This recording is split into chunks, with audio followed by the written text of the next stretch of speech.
অনুপস্থিত না আছেন? জি, আপনার সময় 5 মিনিট। বিসমিল্লাহির রহমানির রহিম। মাননীয় স্পিকার, আসসালামু আলাইকুম। 2024-25 অর্থ বছরের প্রস্তাবিত বাজেটের উপরে বক্তব্য রাখতে দাঁড়িয়েছি। বক্তব্যের শুরুতেই গভীর শ্রদ্ধার সঙ্গে স্মরণ করছি জাতির পিতা বঙ্গবন্ধু শেখ মুজিবুর রহমান এবং তার পরিবারের শহীদ সদস্যদের বিদেহী আত্মার প্রতি। মাননীয় স্পিকার, আমি তাদের বিদেহী আত্মার মাগফিরাত কামনা করছি। মাননীয় স্পিকার, 2024-25 অর্থ বছরে মাননীয় অর্থমন্ত্রী যে বাজেট উপস্থাপন করেছেন, আমি মনে করি এটা শুধু বাজেট নয় বা রাষ্ট্রের আয় ব্যয়ের হিসেব নয়, এটি মাননীয় প্রধানমন্ত্রী দেশরত্ন শেখ হাসিনার একটা সুচিন্তিত উন্নয়ন ভাবনা। মাননীয় স্পিকার, প্রস্তাবিত বাজেটের একটি উল্লেখযোগ্য ভালো দিক হল যে এই বাজেটে কোনো উচ্চাভিলাষী ব্যয় ধরা নেই। আমি বিশ্বাস করি এই বাজেট বাস্তবায়িত হলে দেশের সামগ্রিক অর্থনৈতিক স্থিতিশীলতা বজায় থাকবে। মাননীয় স্পিকার, আমরা অবকাঠামো খাতে ব্যাপক উন্নয়ন করেছি এবং এই ক্ষেত্রে বিদেশি বিনিয়োগ এসেছে, কিন্তু আমাদের এখন সবচেয়ে বেশি প্রয়োজন শিক্ষা এবং স্বাস্থ্য খাতের ব্যাপক সংস্কার এবং একটা বৈপ্লবিক পরিবর্তন। মাননীয় স্পিকার, বাংলাদেশের সবচেয়ে বৃহত্তম বিদ্যাপীঠ ঢাকা বিশ্ববিদ্যালয়, প্রেসের অক্সফোর্ড, মুক্তির দুর্গ ঢাকা বিশ্ববিদ্যালয়কে সমস্ত দেশবাসী আমরা অনেক ভালোবাসি, কিন্তু বিশ্ব র্যাঙ্কিংয়ে ঢাকা বিশ্ববিদ্যালয়ের পজিশন এখন 500-র নিচে। আমরা শতাধিক প্রাইভেট বিশ্ববিদ্যালয়ের অনুমতি দিয়েছি, হাতে গোনা কয়েকটা বাদ দিলে মাননীয় স্পিকার সেসব বিশ্ববিদ্যালয়গুলো কি পড়ায় আর কি সার্টিফিকেট দেয় সেগুলো এখন দেখার প্রয়োজনীয়তা রয়েছে। মাননীয় স্পিকার, একটা দক্ষ মানব সম্পদ গড়ে তুলতে হলে প্রয়োজন মানসম্মত শিক্ষার, এবং সেই লক্ষ্য নিয়ে আমরা জাপান থেকে প্রযুক্তি এনে মাননীয় প্রধানমন্ত্রী আধুনিক মেট্রো রেল তৈরি করেছে। যদি জাপানের একটা ভালো বিশ্ববিদ্যালয় বা একটা ভালো হাসপাতাল বাংলাদেশে আনা যায়, তাতে কি কোনো অসুবিধা আছে? মাননীয় স্পিকার, আমরা চায়নার প্রযুক্তি সহায়তায় বা তাদের বিনিয়োগে বা যৌথ বিনিয়োগে আমরা এখানে রাস্তা করেছি, ব্রিজ করেছি, আমরা এখানে বিদ্যুৎ কেন্দ্র করেছি। সেখানকার একটা ভালো বিশ্ববিদ্যালয় বা একটা ভালো হাসপাতাল বাংলাদেশে আনলে অসুবিধা কি? মাননীয় স্পিকার, মাননীয় স্পিকার, এই অপ্রতিরোধ্য অগ্রযাত্রা মাননীয় প্রধানমন্ত্রী দেশরত্ন শেখ হাসিনার এই অগ্রযাত্রার পথে সবচেয়ে বড় প্রতিবন্ধকতা হলো সীমাহীন দুর্নীতি। মাননীয় স্পিকার, অধঃপতনেরও একটা স্তর আছে। গত সপ্তাহে পত্রিকায় দেখলাম যে একজন বিসিএস তথ্য ক্যাডারের কর্মকর্তা তিনি পদত্যাগ করে তিনি যোগ দিয়েছেন 41তম বিসিএস এর নন ক্যাডার সাব রেজিস্ট্রার পদে। কি আছে এই সাব রেজিস্ট্রার পদের চাকরিতে যে এতটা নৈতিক অধঃপতন হলে ওই কর্মকর্তা এই কাজটা করতে পারে? ক্যাডার ছেড়ে নন ক্যাডার এসে তিনি যোগ দিয়েছেন। এই একটা ঘটনা প্রমাণ করে মাননীয় স্পিকার, এই দেশের একটা শিক্ষিত জনগোষ্ঠী কতখানি নৈতিক অধঃপতনে আমরা চলে গিয়েছি।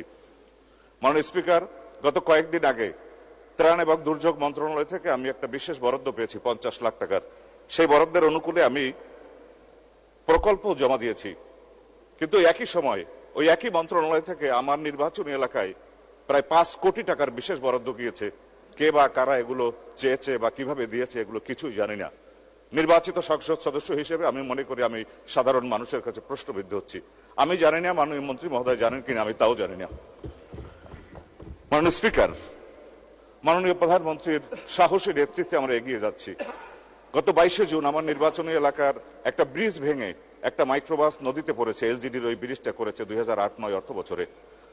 ওই ব্রিজে ওই বাসে মাইক্রোবাসে যে 9 জন যাত্রী ছিল তার 7 জনই ঘটনাস্থলে মৃত্যুবরণ করেছে, যারা সবাই একটা বিয়ের অনুষ্ঠানে গিয়েছিল মাননীয় চিফ হুইপ মহোদয়ের নির্বাচনী এলাকায়, তাদের বাড়ি, গ্রামের বাড়ি সেখানে।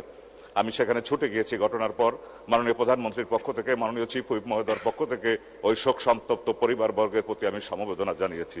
কিন্তু ঘটনাস্থল চাওড়া এবং হলদি ইউনিয়নের ওখানে যাওয়ার পর 2 ইউনিয়নের হাজার হাজার মানুষ আমার কাছে নালিশ করেছে, অভিযোগ করেছে এই ব্রিজ নির্মাণের সময় তারা অভিযোগ করেছে নির্মাণ ত্রুটির, তারা মানববন্ধন করেছে, কিন্তু কোনো কর্তৃপক্ষ কোনো কর্ণপাত না করার ফলে এই ব্রিজগুলো ভেঙে এই 9টা মানুষের মৃত্যু হলো। এরকম 58টা ব্রিজ আছে আমার নির্বাচন এলাকায় এলজিডি যেটা ব্যবহারের অনুপযোগী হিসেবে ঘোষণা করেছে। মাননীয় স্পিকার, এই ব্রিজগুলো যদি নির্মাণ করা না হয় বা মেরামত করা না হয় তাহলে এই মৃত্যুর মিছিল আর ঠেকানো যাবে না। মাননীয় স্পিকার, আমি আপনার কাছে অত্যন্ত দ্রুততম সময়ের মধ্যে এই ব্যবহারের অনুপযোগী ব্রিজগুলো নির্মাণের দাবি জানাচ্ছি। মাননীয় স্পিকার, আমাদের যত অসুবিধা থাকুক, ঝড়, বন্যা, জলোচ্ছ্বাস, প্রাকৃতিক দুর্যোগ, বৈশ্বিক মহামারী, যত রকমের প্রতিবন্ধকতা থাকুক, মাননীয় প্রধানমন্ত্রী শেখ হাসিনার নেতৃত্বে বাংলাদেশ পৃথিবীর মানচিত্রে এগিয়ে যাবে দুর্বার গতিতে। শেখ হাসিনা আমাদের সংসদ নেতা, শেখ হাসিনা আমাদের দলের নেতা, তিনি আমাদের দেশের নেতা। মাননীয় স্পিকার, আমরা তাকে নেতা মানছি বলে তিনি নেতা তা নয়, তিনি তার যোগ্যতা, দক্ষতা, সততা, শিক্ষা, দূরদর্শিতা এবং তার দেশপ্রেম এবং মানবিকতা দিয়ে তিনি নেতা নির্বাচিত হয়েছেন। এবং তিনি শুধু এই দেশের নয়, সমস্ত পৃথিবী আজকে স্বীকার করে শেখ হাসিনা একজন বিশ্বমানের নেতায় পরিণত হয়েছেন। মাননীয় স্পিকার, এজন্যই সমস্ত পৃথিবী আজকে তাকে সম্মান এবং মর্যাদার জায়গা দিচ্ছে। আমেরিকার বোস্টন বিশ্ববিদ্যালয়, জাপানের ওয়াসাদা বিশ্ববিদ্যালয়, ব্রিটেনের ডান্ডি বিশ্ববিদ্যালয়, অস্ট্রেলিয়ার ন্যাশনাল ইউনিভার্সিটি, ভারতের বিশ্বভারতী বিশ্ববিদ্যালয় শেখ হাসিনাকে সম্মানসূচক ডক্টরেট ডিগ্রিতে ভূষিত করেছে। আমরা গর্বিত, গোটা বাঙালি জাতি আজকে শেখ হাসিনা দেশরত্ন রাষ্ট্রনায়ক শেখ হাসিনার জন্য আমরা সম্মানিত। আজকে তার জন্য এই দেশ আজকে এগিয়ে যাচ্ছে সমস্ত দিকে, অর্থনৈতিকভাবে, রাজনৈতিকভাবে, সামাজিকভাবে। সবাই বলেছিল যে বাংলাদেশ আজকে পিছিয়ে পড়বে, কিন্তু শেখ হাসিনার অসীম সাহস, শক্তি, দূরদর্শিতার কারণে দেশ আজ বিশ্ব শেষ করবেন 1 মিনিট। শক্তি হিসেবে আমরা পৃথিবীতে আবির্ভূত হয়েছি। মাননীয় সংসদ নেতা, মাননীয় প্রধানমন্ত্রী, আপনি আমাদের নেতা, দেশের নেতা, দলের নেতা, আপনি শেখ হাসিনা, আপনি বাংলাদেশ। জয় বাংলা, জয় বঙ্গবন্ধু।